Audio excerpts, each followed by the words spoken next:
What's going on, guys? Welcome back. Welcome back to another one. Hope all is well. Just like I said, I had mentioned a few programs that Diddy will be eligible for, and the judge just mentioned them. He mentioned the Residential Drug Treatment Program, which is RDAP, RDAP. And once he completes 500 hours of that program, he gets a year shaved off of his time. So I had mentioned this in a previous live chat. And I'm also going to mention the First Step Act, which he is eligible for, I believe.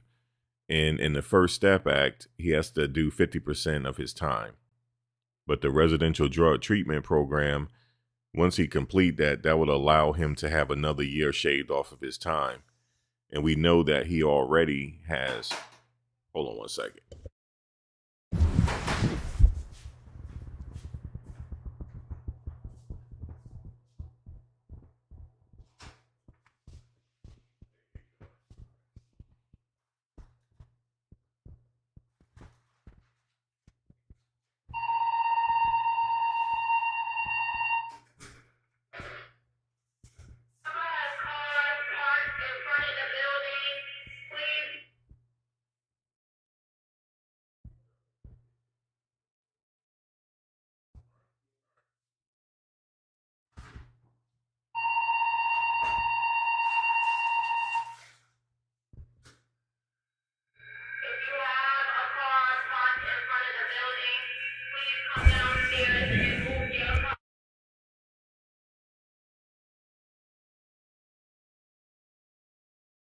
Uh-oh.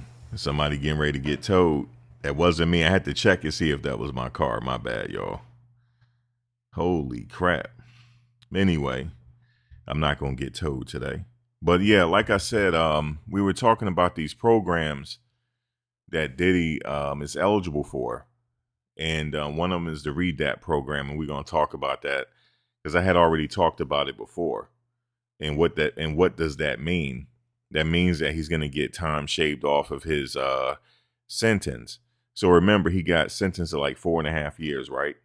He already have a year time served, so make that 3. Once he complete the REDAP program, he has another year shaved off his time, which is down, and now he's down to 2.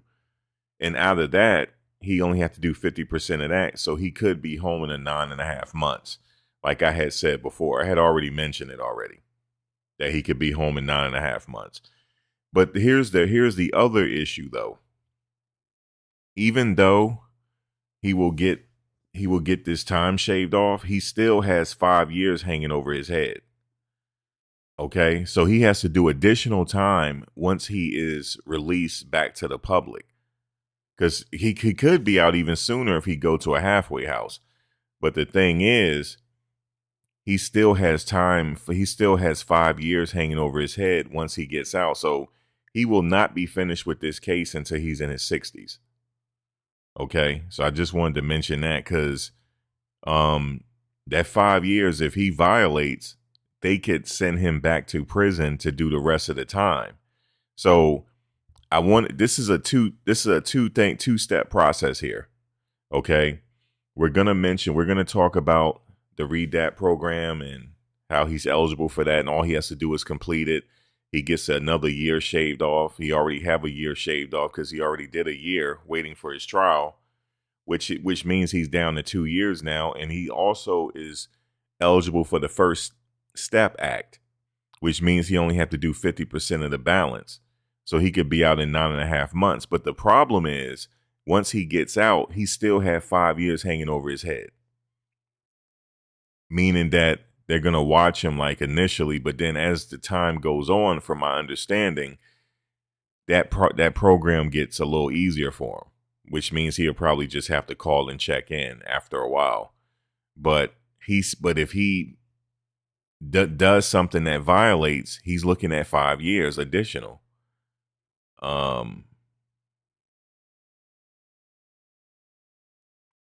So that's what he's looking at. Hey, how's everybody doing? So that's what he's looking at.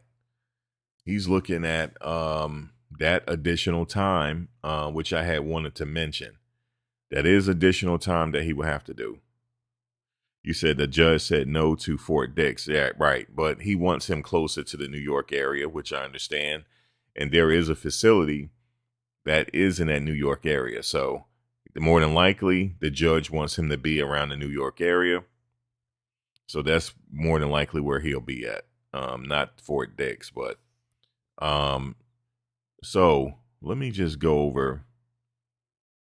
So the judge recommendation for REDAP, sentence reduction program. During sentencing on October 3rd, 2025, Judge Arun Subramanian recommended that Sean Combs be allowed to participate in the Residential Drug Abuse Program, RDAP, like I had mentioned previously, a Bureau of Prisons BOP program that can reduce federal inmate sentence up to 12 months if successfully completed. RDAP is a 500-hour, like I said, 9-month residential treatment program offered at select low security federal prisons. Fort Dix is one of the major facilities that offers it. That's probably why he wanted to go there. But, there's other facilities that offer it as well. In addition to the year off the sentence, inmates who complete the RDAP are also eligible up to 6 months of halfway house or home confinement, which can shorten their actual time behind bars even further. Judge Subramanian's recommendation is non-binding, meaning the BOP decides whether Sean Combs qualified based on screening interviews and documented substance use history. But judicial recommendations carry some weight in the designation process. So yes, the judge, he does carry weight, but the BOP has the ultimate decision, which he more than likely will get it because he does have a substance abuse problem that all came out in trial. He also said this is the first time he has been clean in 25 years. This is one of the reasons his attorneys push for Fort Dix, because it has RDAP and is considered a safer, more lenient, low security facility compared to MDC Brooklyn or medium security institutions. So how much time he could shave off? So Combs' sentence is 50 months, 4 years and 2 months in federal prison. So good conduct under the First Step Act. Remember, guys, I talked about the First Step Act. I've already mentioned it. So the First Step Act, inmates can receive up to 54 days of credit per year, over 50 months, roughly about 7 to 8 months off. The RDAP completion is up to 12 months off the sentence. And then you got halfway house home confinement, usually up to 6 months near the end of his sentence. So theoretically, if he qualifies and completes RDAP, he could serve around 2.5 to 3 years total before release, assuming no infractions. This aligns with why the legal team has been aggressively positioning him for low security housing program eligibility. Here's some of the caveats for the RDAP. Requires that an inmate document a substance abuse problem within 12 months prior to arrest. BOP psychologists verify this through interviews and records. If the BOP determines he doesn't meet criteria, he can still take part in non-residential drug education, but without sentence reduction. If he qualifies, placement delays can occur depending on bed space at Fort Dix or other facilities offering RDAP. So, in summary, Judge Subramanian recommendation for RDAP, which could reduce Combs' time up to a year if accepted. And like I said, his legal team requested for Fort Dix. Realistically speaking, if everything goes his way, he could be out in about 30 to 34 months. But actually, it could be sooner than that. It could be a lot sooner than that, because, the program's First Step, good behavior, things like that. So, and then also if he's eligible for the halfway house or home confinement. I don't think they're going to give him home confinement. They'll just give him halfway house, more than likely. But right now, this is up to the Bureau of Prisons on what's next. Even though the judge recommendation holds a lot of weight, guys, it does hold a lot of weight. However, like I said, the Bureau of Prisons will identify his needs, and more than likely he will get the REDAP program because of his history of substance abuse, and that'll benefit him. And then also at the end, he could qualify for the halfway house, so he could be out even sooner. But like I said, so all of that being said, we know this now. Even when he gets out, I'm talking about out of the halfway house, he goes home, going back to his business and his regular life. He still has to check in for the next 5 years. Once everything is done, he still has 5 years hanging over his head. So if he violates, he can go back for 5 to finish his sentence. So yes, he has a lot hanging over his head, but also through his lawyers, he can request for certain things because, he is a businessman. It's documented that he's a businessman. If he needs to travel for business and stuff like that, he could request that through his parole, through his lawyers, contact his parole and try to travel that way.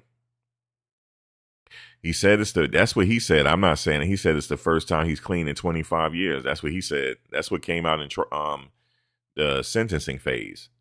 We heard it there. I was in court listening. He said he said it. He said it's the first time he's been clean in 25 years. He said that during the sentencing. So yeah, there's a lot as far as the program. See, that's why he requested Fort Dix. I know Fort Dix. I know for a fact they have the REDAP. I know that because I know somebody. Unfortunately, I know some family members that was in Fort Dix. Unfortunately. And I know somebody that was sentenced to Fort Dix, but his was a state case.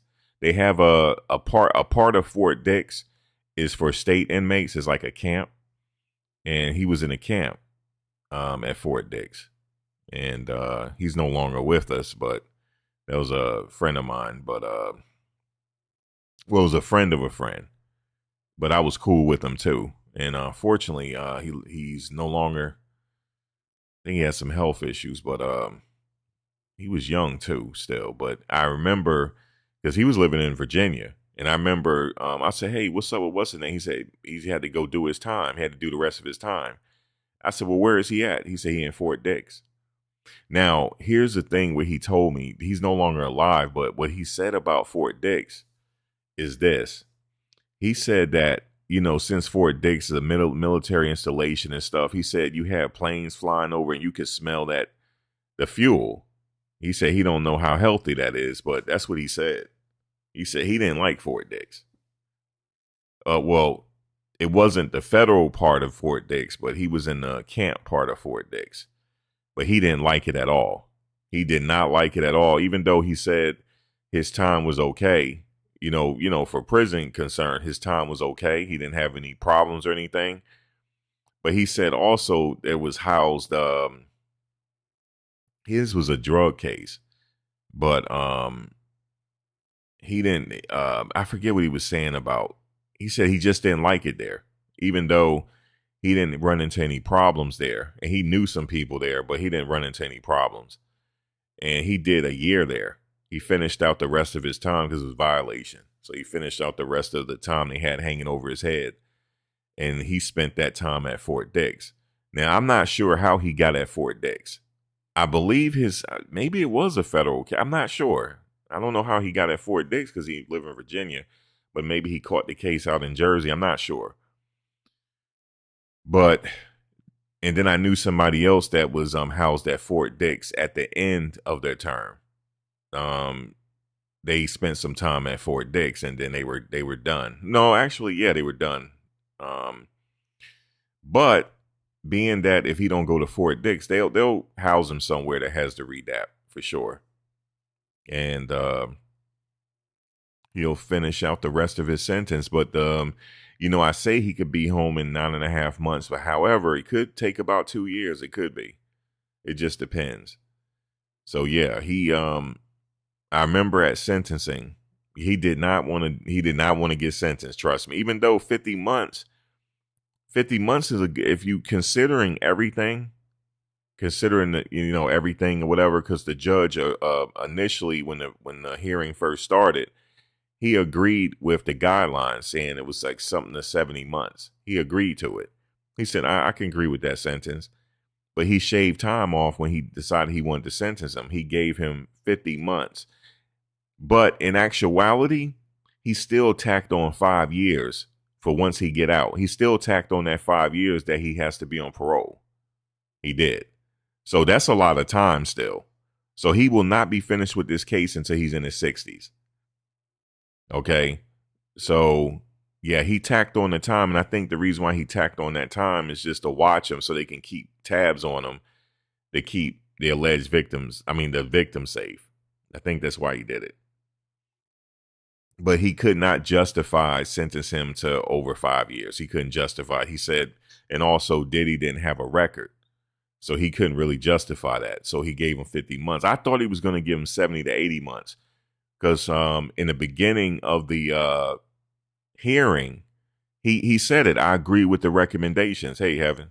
What's up, Southern Breeze? How y'all doing?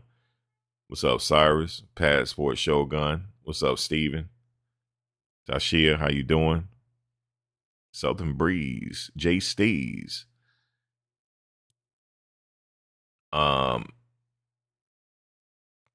You said if Trump pardoned him, the 5 years would get wiped out off too. Yeah. If he pardoned him, yeah, he don't have to do the 5 years. He get his passport back and he's back to his life again. That's how powerful the pardon is. But let me just mention Trump for a minute. We're only going to mention him for a second. And the reason why we're mentioning him, because Trump put himself in it. We didn't put Trump in this no more because we were already talking about the pardon months ago, right? When his lawyer confirmed that, yeah, we reached out to the Trump party. But recently, Trump put himself back in it. Nobody, even the reporters didn't ask him about Diddy. He put himself in it because they were asking him about Maxwell. You know, the whole Epstein thing. Because Maxwell, the United States Supreme Court, they denied hearing her case. They said, we're not going to hear her case. So it went all the way to the Supreme Court. You can't go no higher than the U.S. Supreme Court, right? So they denied her. And I had mentioned that the only thing left for her is a pardon or her to start talking because you know she knows some information. That's the only thing. So the reporter recently asked Trump, he said, well, what about Maxwell? Did you hear that the United States Supreme Court did not? He said, oh, I didn't hear that. He said, oh, really? He said, because I didn't hear about her in a while, right? And she was like, yeah. So the reporter was further talking about it. And you know what he said? He said, well, Puff Daddy requested for a pardon as well. Now the reporters didn't ask him about Puff. They didn't say nothing about Puff. He did. I think he did that to try to get off the subject of Maxwell. He said, well, I have to look at Maxwell's case. I have to look in it further. He said, I'm gonna look into it to see if I'm gonna give her a pardon or not. Right? But he said, well, Puff Daddy, he called him Puff Daddy. Because you know, back in the day, he used to be called Puff Daddy. So Trump knows him as Puff Daddy. So he said, well, Puff Daddy requested for a pardon as well, right? And then the reporters are looking at each other like, we're not talking about Puff, though. We're talking about Maxwell, but he mentioned Puff. So that's why people brought up the pardon again. Because we had stopped talking about it. You know, at this point, it's a moot point, right? A moot point, right? Because if he didn't give him a pardon yet, I mean, when is he going to give him a pardon? It's not that hard to sign off. You said he pardoned Jack Johnson for the same. Yeah, of course. Well, I knew he was going to pardon Jack Johnson. That's not surprising that Trump pardoned Jack Johnson. If you know Trump, he's a boxing fan. And he has said, if I ever become president, I'm going to pardon Jack Johnson. So nobody was surprised by that. He pardoned Jack Johnson when he was president the first time. So that pardon came out of no surprise. Okay. That wasn't a big deal because he already said he was going to do it. But the fact of the matter is he the one brought up Puff Daddy. He the one did it. Nobody else. Because the reporters, they were kind of shocked that he said that. We're talking about Maxwell. We're talking about Epstein homegirl. And like, yo, since they denied her, do you think you're going to give her a pardon? He said, well, I haven't really heard about it in a minute. I'm going to have to look into it. But Puff Daddy requested for a pardon. He tried to change the subject, talking about Puff Daddy. We weren't talking about no Puff Daddy. We talking about Maxwell, but that's why people are saying that. So at this point, I'm gonna be honest with you guys. At this point, if he give Maxwell a pardon, he giving Diddy one too, for sure. He gonna give him one too, man. Okay. Now, do I think eventually he will give Maxwell a pardon? Of course, because she know too much, man. Okay. And I had said it before in another live chat. I said, being that she was denied by the highest court in the land, the United States Supreme Court, oh, the only thing left is a pardon because she know too much. She know too much. Okay. She just want to go back to France and live out her life, man. She not trying to sit up there in her age like, look, man, I need to start talking if y'all don't give me no pardon. So that's why I said that. So, yeah, he the one sat up there and said Puff Daddy. He said Puff Daddy, just like that. See, he old school with it. He remember Puff when he was Puff Daddy. So I don't know what he's thinking. And the thing is, Puff at this point, if Puff already requested for a pardon, the only thing he has to do is wait. At this particular point. But if he do get a pardon, yeah, he don't have to do no 5 years. He's done. He don't got to do no read that program. He don't have to do no first step program. He don't have to do an additional 5 years. He is done. He is out. Get his passport back and he's off. He off to the races. That's how powerful that presidential signature is. It's very powerful. Extremely. Some people say, well, do he have to pay for it? Nah, you don't got to pay for it. Nah, you don't got to pay for it. At least if he do, we won't know. He don't got to pay for it, man. The forfeit of assets. I know there's that just came out actually. There's a list. They got the cell phone, stuff like that. But as far as his major property, no, they're not getting that. They're not getting his major property. They would have gotten his major property if he had blown trial on everything. If he was found guilty on all charges, yeah. But he had already hired a lawyer for that anyway, that specialized in that. So he was already prepared anyway. If that was to happen, he was extremely prepared for it. But at this point, if he's going to get a pardon, it should come down at some point. And then here's the thing. Let's just say, hypothetically speaking, he signed the pardon tonight. The Bureau of Prisons got to get him out ASAP. It ain't no dragging their feet. If the president signed, he is out ASAP. Let me tell you what happened. So a friend of mine, her daughter, she works where R. Kelly is housed at, right? And a lot of the people that was involved in that Capitol situation, if you know what I mean, when they stormed the Capitol, there was a lot of people housed there. So when Trump signed that pardon, there was a race to get these people out. People were working overtime to get him out. Kells asked for a pardon as well, by the way, Max. He did. Trump is thinking about it. He has not said anything yet. I think if he give Kells a pardon, that means Trump is on his way out. At the last day of his office, he might do it, but not right now. He know Kells too. He actually know him. But that's neither here nor there. But they had to scramble and get these people out of prison. Literally, there was a scramble, guys. They were working overtime to get these people out because once he signed that pardon, they gotta go. They gotta go. You can't sit there and hold them. They gotta go. They got to go. And this came from the executive branch. If the executive branch says something, you got to go. That's it. Ain't no footing around. Ain't no footing around now. Like once he signed that, the executive office sign off on it, he got to get him out ASAP. Y'all got to work out a way, whether his family got to hurry up and get a plane together and come get him. Whatever the case is, there's the clock is ticking. They got to let him go.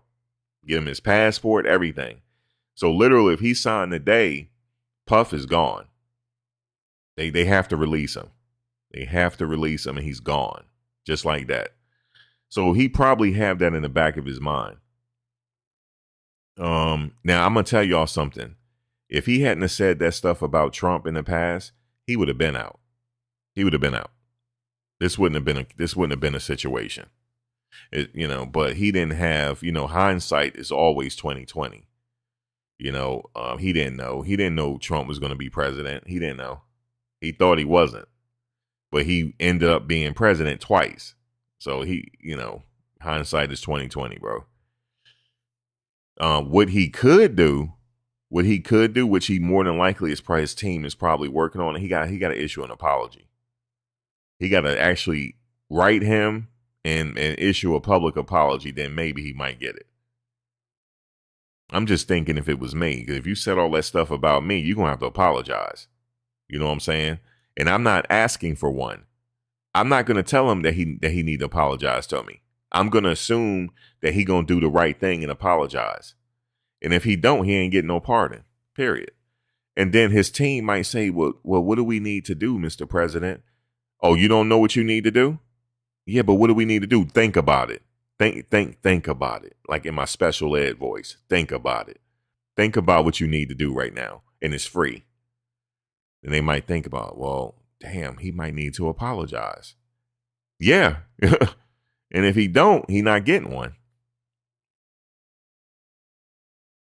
You said he has so much pride. Well, then he not getting a pardon. See, pride, having too much pride in his lifetime will get you in trouble. Okay. Having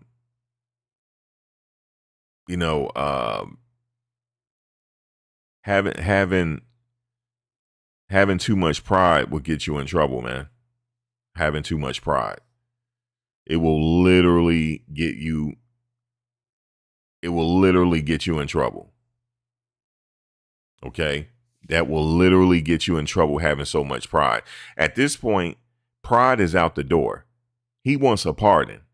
Okay? Pride is out the door. He want to get back to chilling.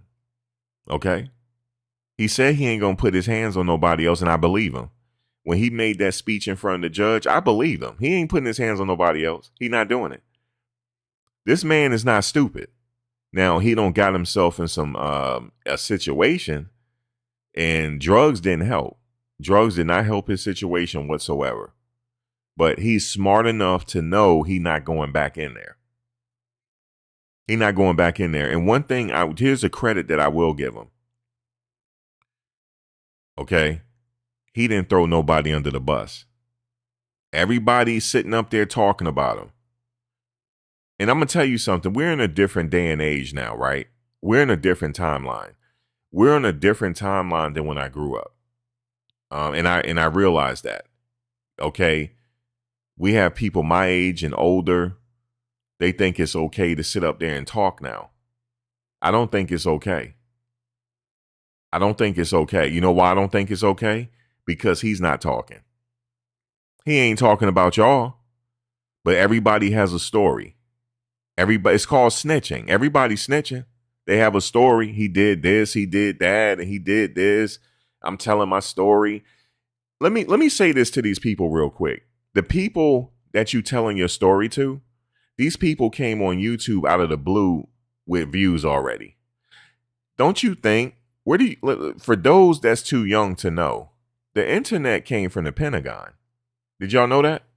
The internet had been out in the late 80s, before 94. Before 94, they were working on the internet already. This is a government thing. So you don't think the government have vloggers? You don't think so? You don't think the government have podcasters? That's my question to you. You don't think they have podcasters? See, we're not gonna be able to prove it because that's how they get away with it. They can get away with it in plain sight. But you don't think they have vloggers and podcasters that's sitting up there asking you questions like you're being interrogated? And look, they got a little bit more crafty because everybody's like, damn, why y'all going on Vlad the police? So they got slick. They got people that look just like you to sit up there and ask you questions that look just like you. So the average person won't think anything. And you go back to go and see how they took down the Black Panthers. Go look. They use agents that look just like you. to go take down the Black Panthers. You better learn the history. These vloggers came out of the blue. For all my YouTubers out there that got it out the mud and didn't get it from nowhere else, you got out the mud. You know how hard it is to get viewers. It's very hard.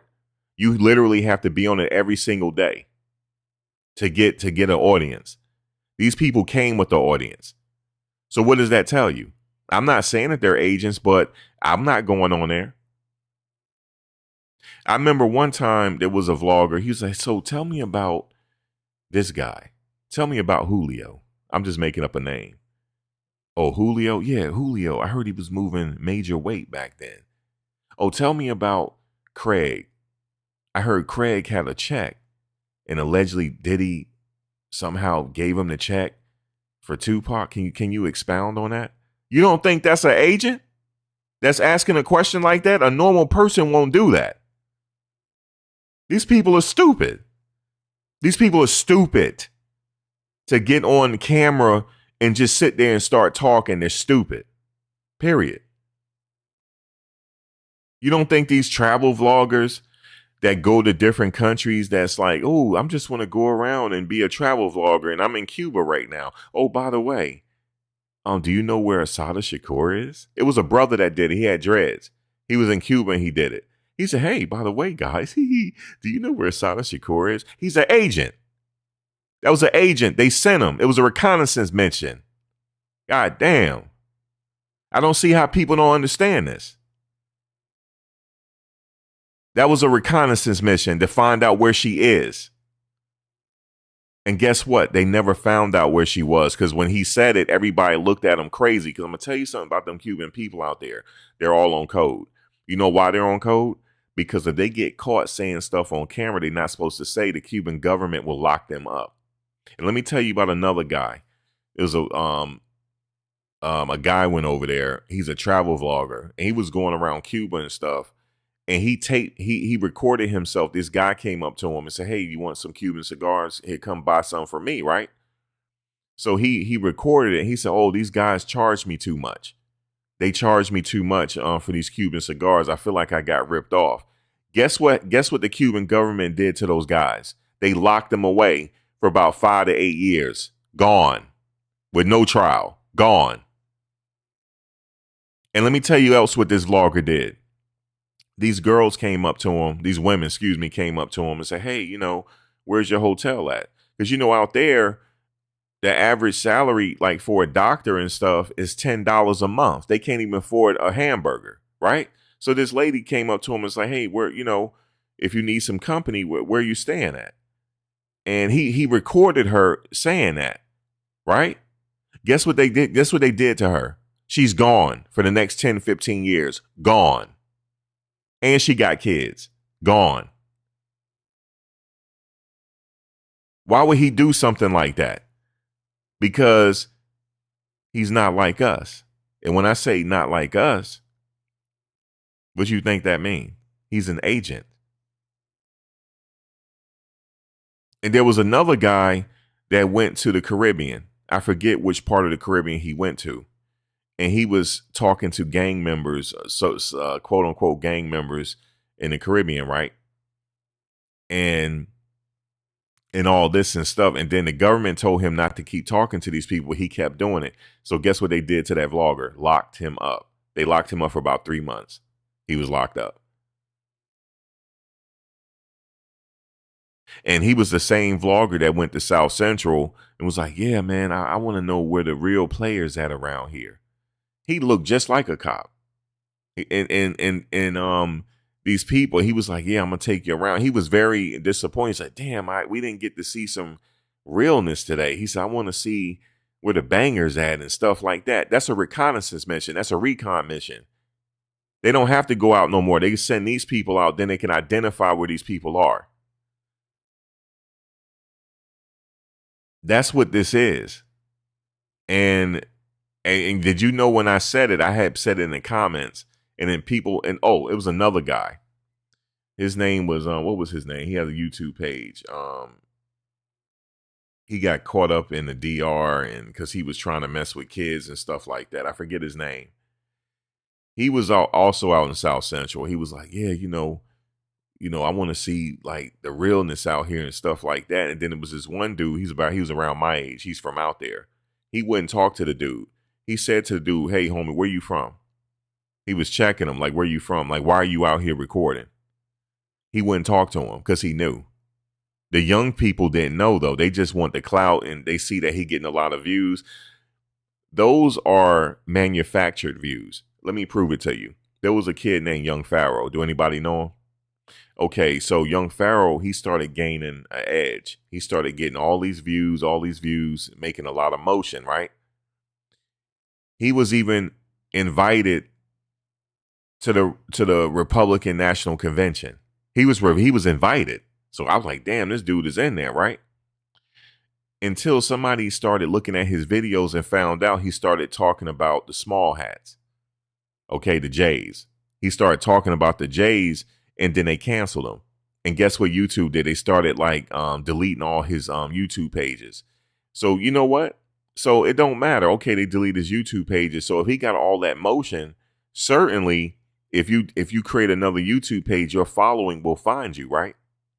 When he created another page, he was averaging thousands of views per live chat. That went down to 30. That went down to 30 to 50. Now that 30 to 50, those were his real fans. The rest of them, they were inflated. Those were bots.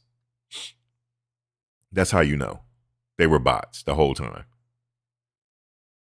And I know for a fact he came from the same program as Nature Boy. I've been saying this, but nobody was believing me until recently. People came up to me and said, "Bro, you were right the whole time." Yes, his name was Miko Worldwide. Thank you, Infinity. That's what I'm talking about. So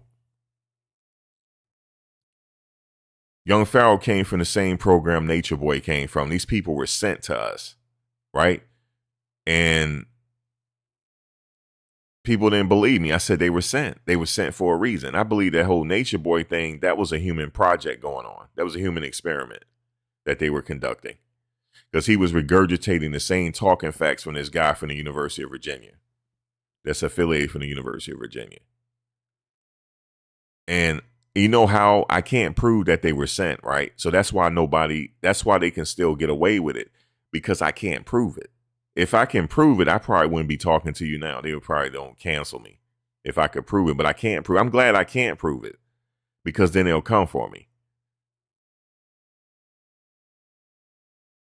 Right, Infinity. That's the one, Miko Worldwide. I say allegedly, but no, actually it wasn't alleged. He had a court case on it, and he pleaded guilty, but he kept his he said he maintained his innocence, but he pled guilty. There's a name for it in Georgia. I forget the name of it. And the guy he slept with was underage. Okay, and then there was a picture of him trying to get into the academy. I believe that they came up with a storyline, said that was him trying to get into the academy. He probably was an op, because you don't have to be in the academy to get training. So these people go around. If somebody show up in your hood, right, with cameras, say, "Hey, I just want to record around here and see what it's like around here, and I heard it's real out here." You know what you do? You tell him to get back in the car and leave. That's what you do. You don't talk to him. But these kids talking to him, because they want to identify where the problem is so they can go eradicate the problem. Did you know, like, and a lot of people are seeing this gentrification going on in their neighborhoods, right? You're seeing that people are disappearing. You're seeing this because people are getting sentenced to they 40 plus years old. Okay, you know, they had that crime bill back in the day. They don't have it no more, but they have something different now. It's the same thing, but they still have something different. They put you away till you're like 50 or 60 or 40. So they can get you off the streets and clean the streets up.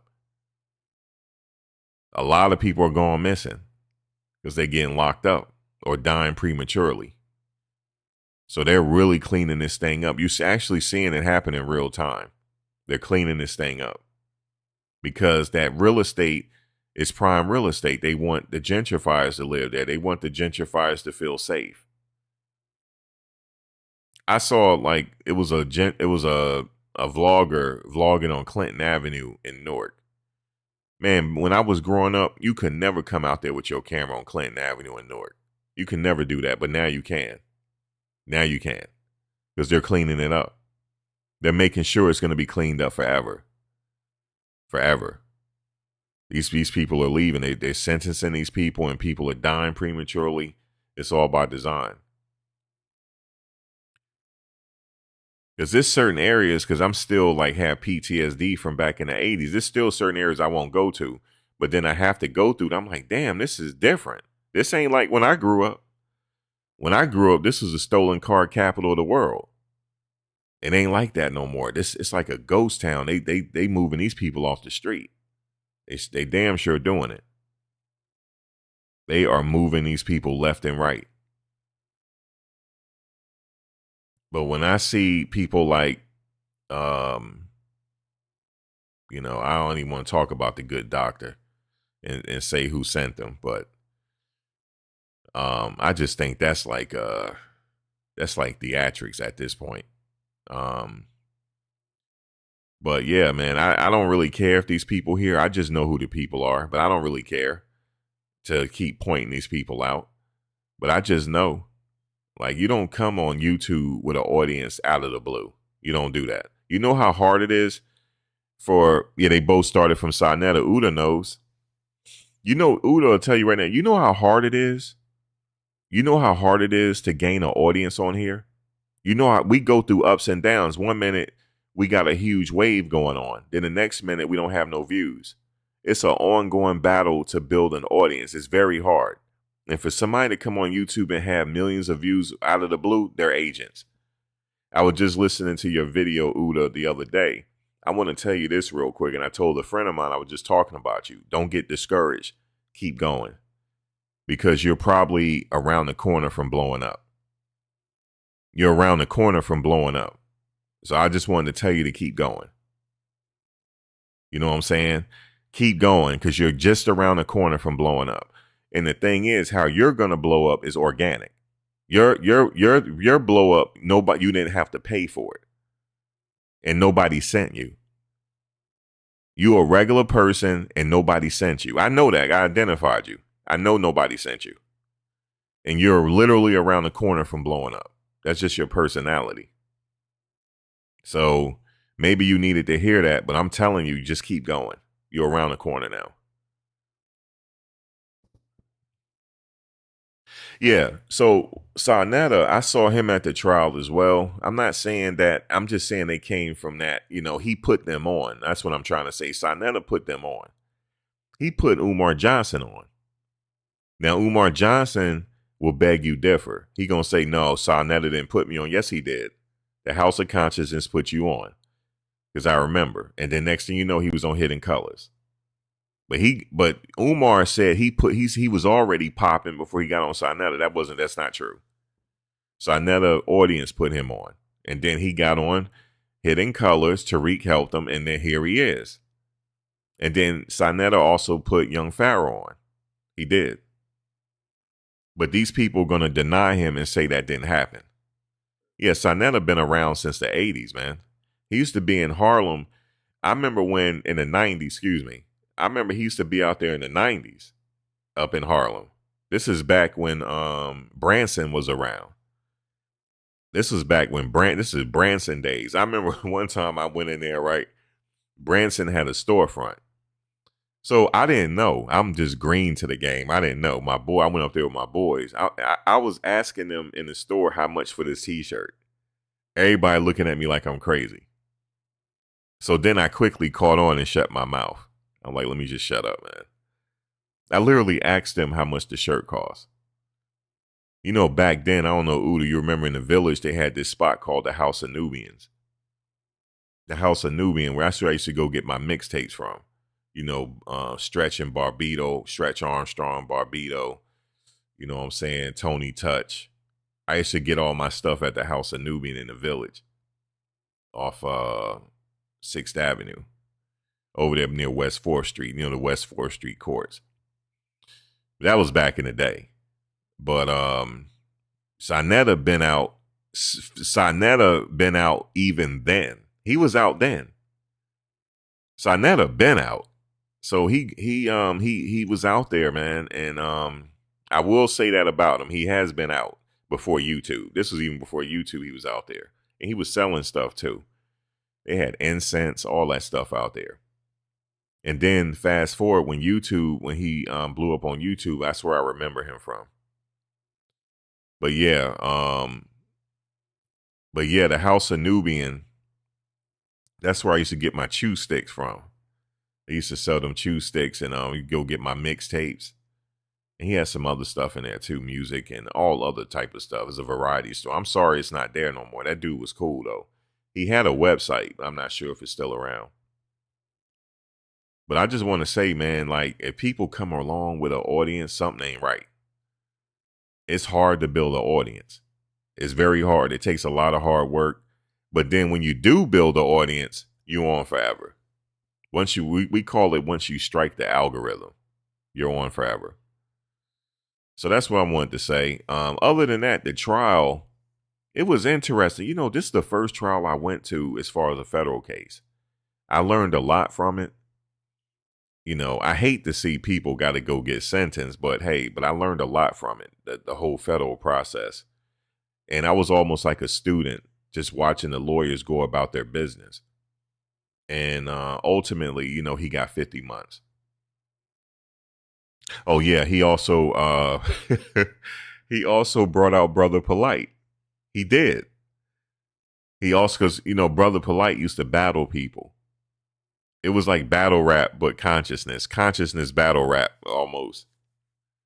Brother Polite never ran from a fight. That's how I used to say it. I'm Brother Polite. I never ran from a fight. Yeah, Brother Polite said he wrote over 80 books. You know, I believed him. I said, damn. I remember when he first came out, I said, damn, this brother wrote over 80 books. And then somebody said to me, Max, you can't be that stupid. Somebody said this to me. I said, yo, but he said he wrote over 80 books, man. They said, you believe he wrote over 80 books, man? I said, I don't know. He the one said it. He the one said it. He the one said he wrote over 80 books. And I said, yo, he be talking that stuff, man. That's Brother Polite, man. Yo, I used to follow Brother Polite. I was like, yo, this dude, he talking about the metu netter and he talking about all this netter shit, man. That, you know, because back in the day, like when I was like 17, 18, I used to go up to Harlem because I was around that time where I was trying to find myself. You know, I used to be sitting out there listening to the brothers and stuff like that. And I was trying to get some deep knowledge, and so I went through that phase. So that's how I know, like, you know, the consciousness and all that stuff. But yeah, man, Brother Polite.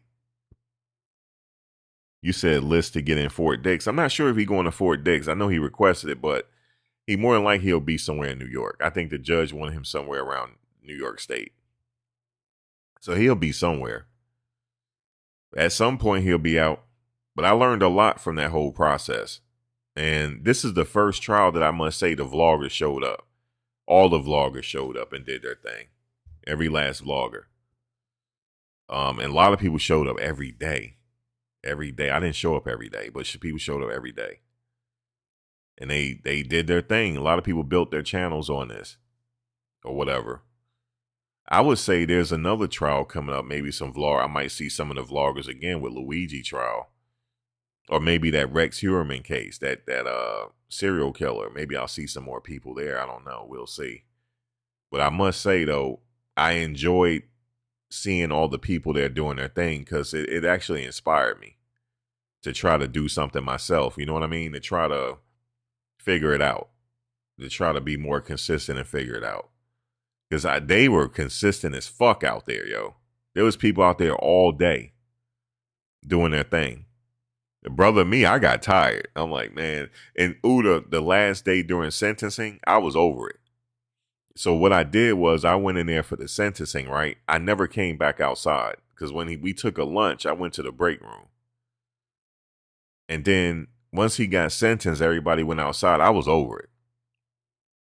I was over it. I was ready to go at that point. I wasn't feeling good. I was just over it. But that was it. I think a lot of people was over it too, but anyway, I met a lot of people there. So it wasn't, it was good for me to come see people vlogging out there because you don't feel like you are on an island all by yourself.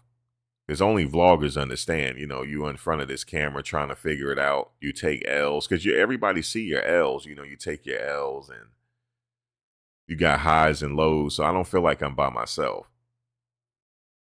Yeah, he was talking to Malachi York information. Yeah, he was regurgitating Malachi York. Man, dude, Malachi York, that was like 80s, 90s.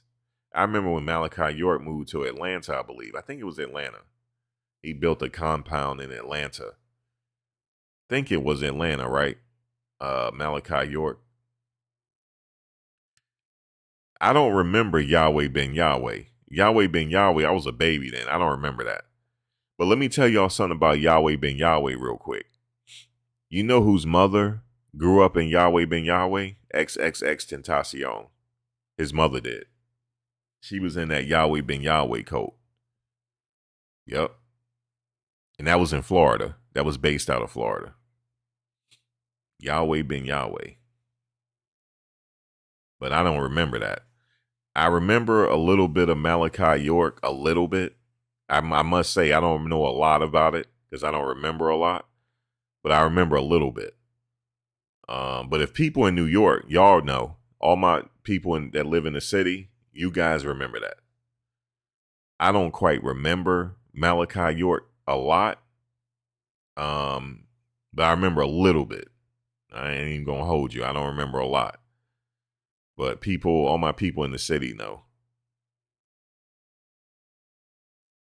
You said you read a lot of New York scrolls. Yeah, the brothers still be out there up in Harlem and stuff. They Harlem changed though. It really did.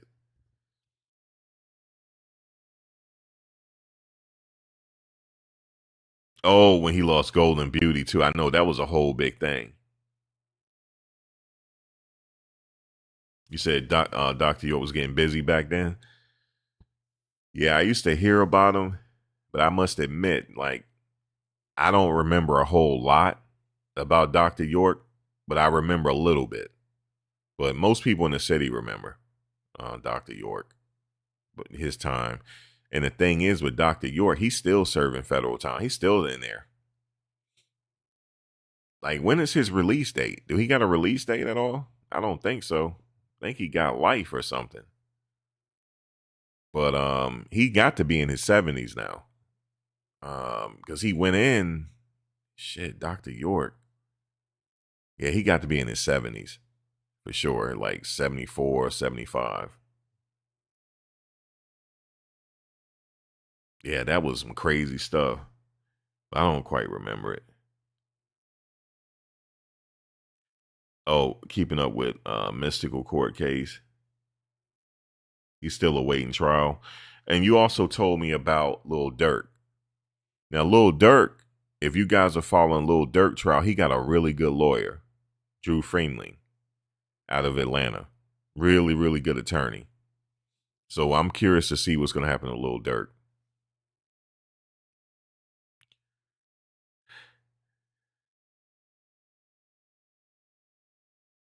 Um, a lot of those people, T Breeze, passed away.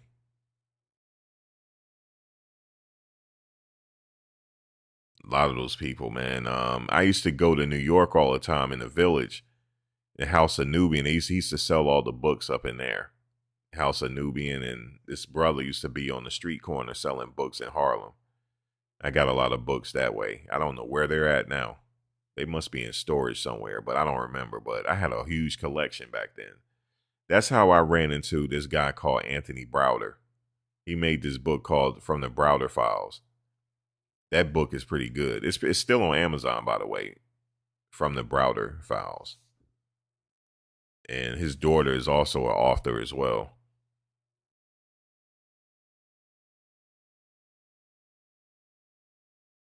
Yeah, he passed away, T Breeze. You went to Anthony Browder lecture. It was really good, right? Contextual. He used to also hold tours in DC. I went on one when I moved to Virginia. He had a tour. I didn't go on his Egyptian tour. I wish I could have. I couldn't afford it then. Yeah, he was on Rock Newman. Shout out to Rock Newman, by the way. You know, he used to be big in boxing back in the day. If you didn't know, Rock Newman. Real big in boxing. Boxing promoter and manager.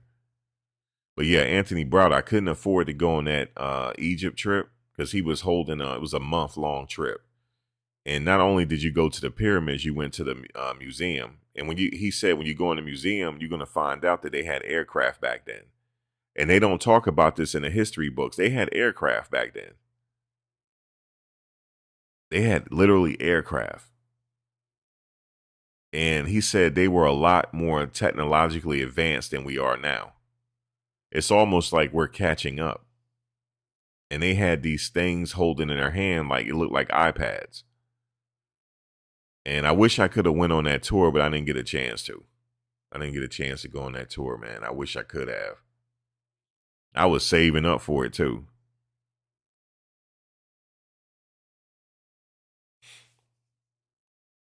It was all 6th Avenue. House of Nubian was all 6th Avenue. It was not too far from West 4th Street.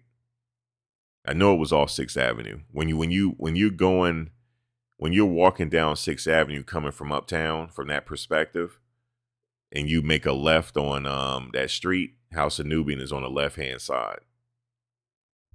I believe they did have up and downstairs. I can't remember now. It's been so long ago.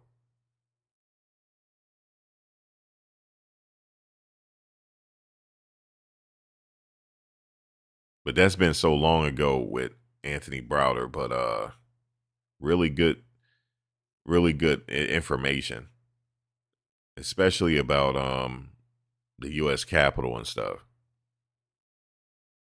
Yeah, that shop used to be hitting back in the day. House of Nubian. You used to get all your oils from there, your chew sticks, incense, mixtapes. You get everything out of there.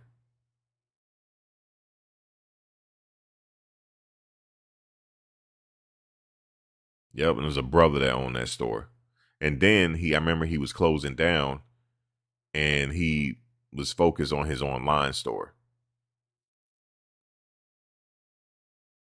But yeah, that store used to hit back in the day. There was a few stores that used to be good back then. A lot of as a matter of fact, the House of Nubian still have a website. If you go on Google and type in House of Nubian, he still has the website. I see it.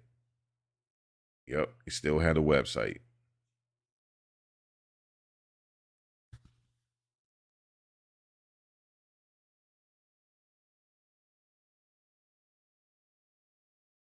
Yep, still selling his shoe sticks too. Yep, he got apparel and everything. He still has a website. Just type in House of Nubian. You said Seti, Polite, Young Pharaoh, Jabari. Yep, they all used to debate. And also Captain Cesariot. Man, he's big on Instagram now. I follow him on Instagram. I see Tazariak on Instagram. But you know, Brother Polite, man, he used to do the debates. Yeah, and Shaka Amos. And Shaka Amos is the one with the ponytail, right? The baldy with the ponytail. Yeah, that's Shaka Amos.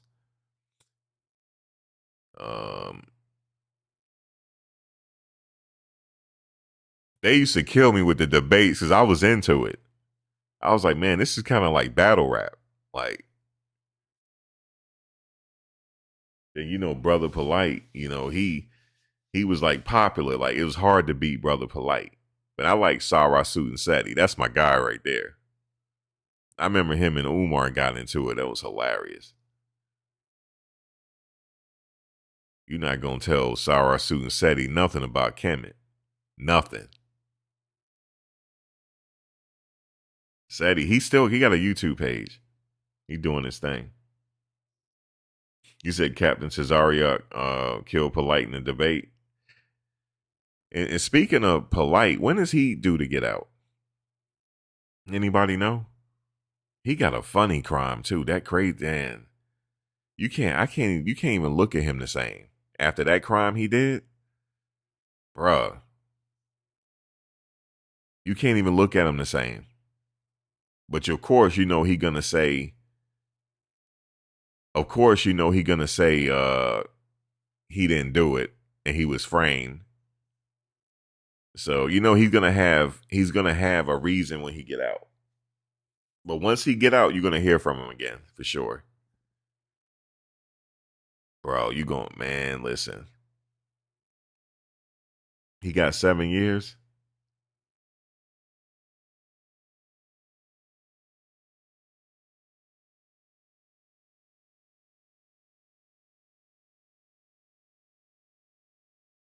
Yeah, man. Those were the days back then when they used to do the debates. Those were the days. Yeah, I know, man. Like that crime, man. It's just hard to. I don't know what to say.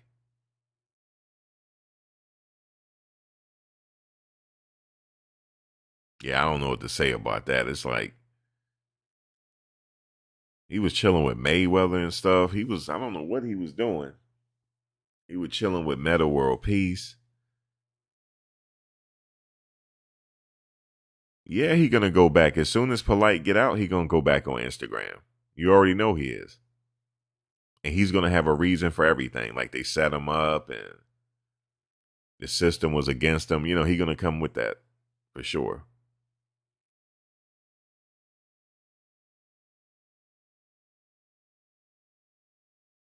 But man, he had a reason for everything. But man, that's brother Polite. Who else? It was yeah, those are the main players back then. But the House of Consciousness. Oh, he got 7 years, so damn, it seemed like he been there for a minute. Brother Polite. Damn, 7 years. It's gonna be a different world when he come out. AI don't took over. What y'all think about AI? I've been messing around with this Sora 2. The only thing about Sora 2 is it only allow 20 seconds. That's not enough time to create anything. But you know, this AI is crazy. I dub myself. That you know how scary that is? People could dub you and use your voice. It's crazy. But I like with Sora, they put the watermark on there so you know it's AI. It still looked like AI though. They still have to fine tune it. But they said they're about 3 years away from you can't tell the difference. That's what they're saying. Oh, I remember Natural Tahuti. I remember Natural Tahuti. Yep. And you know the thing is, Nature Boy was calling himself that too. You said people are having AI relationships. Well, what's AI relations? What is that? What are they doing? Yeah, I know he was charged with that J Mac. That's crazy.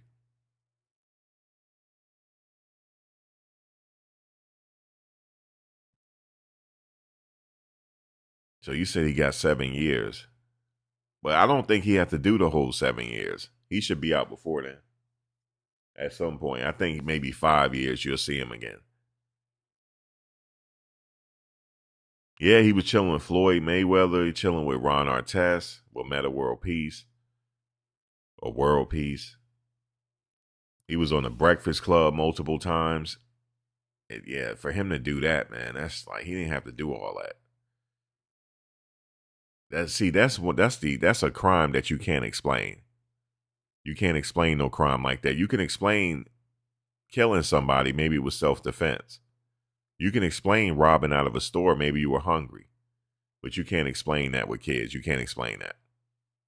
That's a sickness. Can't explain it.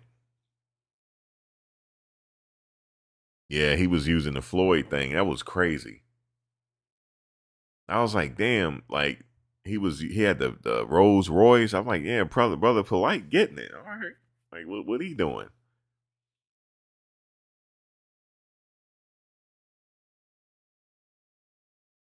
Oh, 2030. Damn. Yeah, he gone for a minute, y'all. He gone for a minute. His God is Dr. York. He said, yeah, he did say that. You said, what's with Diddy though? Diddy is trying to get, he gonna get housed somewhere, and then he got the appeal. They're gonna appeal it and work that, I guess. He'll be out. He'll be out before you know it. I think he'll lay low after that, like for real. I believe him in that speech where he said he ain't never putting his hands on nobody again. I believe him. And he didn't have no substances. He said he's been clean the first time in 25 years. Yeah, he'll be all right.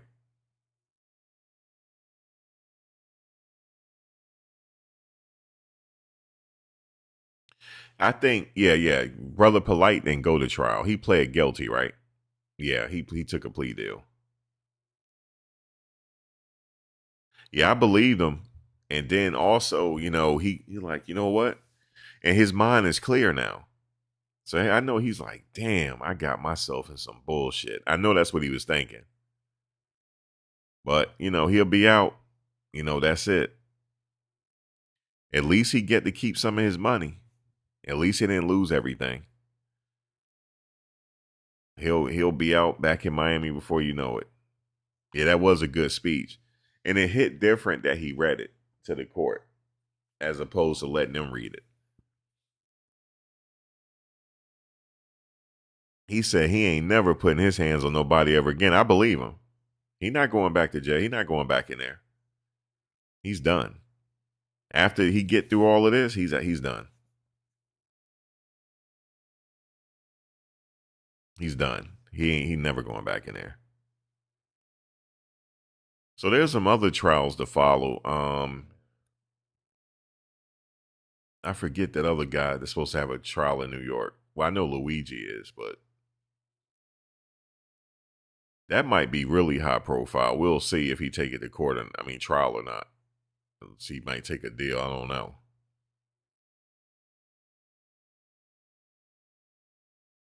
But man, everybody got through it that attended. Everybody got through it. You could say you survived the trial. You live history, actually. You will say where you were during the Diddy trial. What were you doing? Uda was part of a viral moment with the oil thing. That was I remember where I was when that happened. I was sitting down. And this was right after Diddy mother greeted everybody. She greeted everybody, then she went back in the building. So I'm just kind of sitting around, and then I saw everybody with some commotion building. So I went over there with my camera. I was like, with my cell phone, like, what's going on? And it was a viral moment. It was an impromptu viral moment. Impromptu. But then, the mainstream media, they took it over. But oh, look at them. They're joking about a serious matter. That's not what it was. It was just a light viral moment. Lighthearted viral moment. That's it. But the mainstream media, they were kind of saying stuff about us. They was like, well, how are these people affording to be here every day? And somebody said this to me. You know what I said to them? They're getting paid to be here. They said, really? I said, yeah, they monetize. People are getting paid to be here. So yeah, the mainstream media, they kind of took offense to all the YouTubers there, but hey, it's technology. They need to get with the times. And most of them have YouTube and Instagram pages anyway. I said that to them. Y'all got to get with the times. Yeah, I thought it was hilarious. What's the problem? Then they going to make a big deal out of it. Come on, man. Come on. But it was impromptu though. That's what made it viral, because it just happened organically. It just happened at that particular time. And then people just gonna try to make it something bigger than what it was. They're making fun of the victims and blah blah blah. I'm like, here we go. That's not what they were doing. Anyway, guys, let me get out of here because the spamming is getting ready to start. So I'm gonna get out of here, man. I appreciate you guys for your time. Shout out to all my YouTubers out there. Keep doing your thing. And I will see you guys around. Maybe we'll do something in the New York area at some point. Because I'm still around. All right, let me just do this.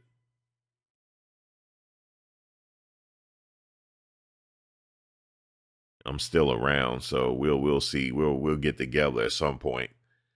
But guys, I'm gonna get out of here. Thank y'all for y'all time. You know I will see you guys again soon.